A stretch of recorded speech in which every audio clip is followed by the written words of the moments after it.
ખૂબ ગૌરવ થાય છે કે ચૂંટણીની અંદર પણ આ વર્ષે ભારતીય જનતા પાર્ટી દ્વારા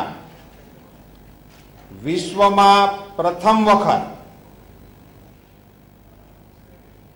ટેકનોલોજીના અદ્યતન જ્ઞાનનો 3D ઇમેજનો ઉપયોગ કરીને પ્રત્યક્ષ રૂપે અમે નરેન્દ્રભાઈને જનતા જનાર્દનની સમક્ષ રજૂ કરવાનો કાર્યક્રમ આવતી 18મી તારીખે 6 વાગે કરવાના છીએ।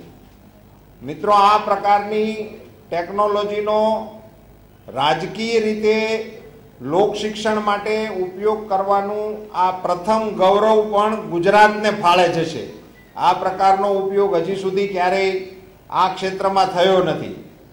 18મી તારીખે 6 વાગે પ્રથમ તબક્કા તરીકે અમે આપણા ચારેય મહાનગરો અમદાવાદ, રાજકોટ, વડોદરા અને સુરત ચારેય જગ્યાએ એકી સાથે એક જ સમયે 6 વાગે આ કાર્યક્રમ રજૂ થશે અને આ કાર્યક્રમની અંદર નરેન્દ્રભાઈ પ્રત્યક્ષ રૂપે સંબોધન કરતા હશે એક જ જગ્યાએ, એવી રીતે એમને જોઈ શકાશે। આ કાર્યક્રમને પહેલી વખત આપણે પ્રયોગ કરતા હોવાને કારણે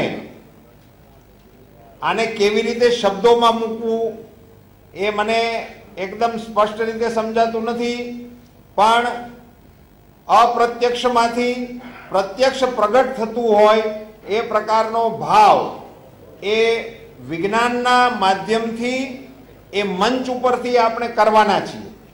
અને આ ચારેય મહાનગરોમાં આ પ્રકારનો પ્રથમ કાર્યક્રમ કર્યા પછી અમે આખાય રાજ્યમાં મોટા ભાગની વિધાનસભાઓને આ મંચ દ્વારા પ્રચારની અંદર, લોક શિક્ષણની અંદર આવરી લેવાનો પ્રયાસ કરવાના છીએ।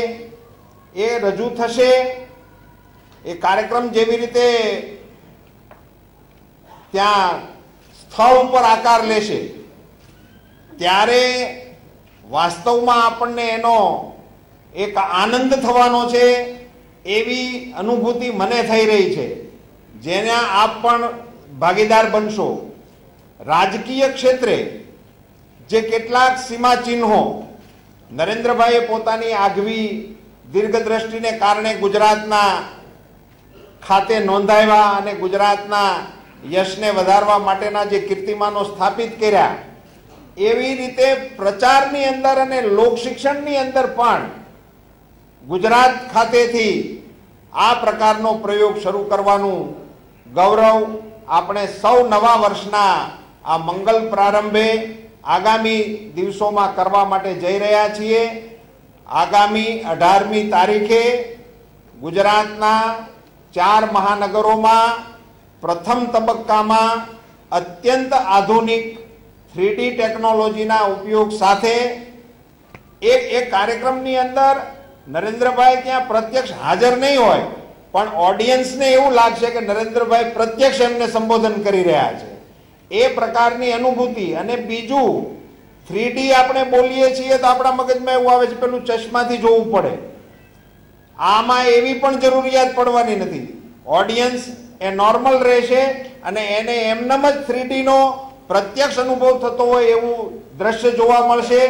કદાચ અત્યારે તમે જે રીતે નરેન્દ્રભાઈને જોઈ રહ્યા છો એના કરતાં પણ વધારે ક્લેરિટી સાથે એ મંચ ઉપરથી ચારેય જગ્યાએ એકી સાથે લોકો જોઈ શકશે અને એ ચારેય સ્થળે આ પ્રકારની વ્યવસ્થાઓ એ ઊભી થઈ ચૂકી છે। એનો કાર્યક્રમ આપણે અત્યારે જે પ્રકારે મેં આપની વચ્ચે જાહેરાત કરી છે એ પ્રમાણે 18મી તારીખે સાંજના 6 વાગે આ ચારેય મહાનગરોમાં આ પ્રકારની અમે પ્રચારની, લોક શિક્ષણની શરૂઆત કરવાના છીએ અને ત્યાર પછી તબક્કાવાર મોટાભાગની વિધાનસભાઓમાં પણ આ પ્રકારના કાર્યક્રમોનું આયોજન અમે કરવાના છીએ।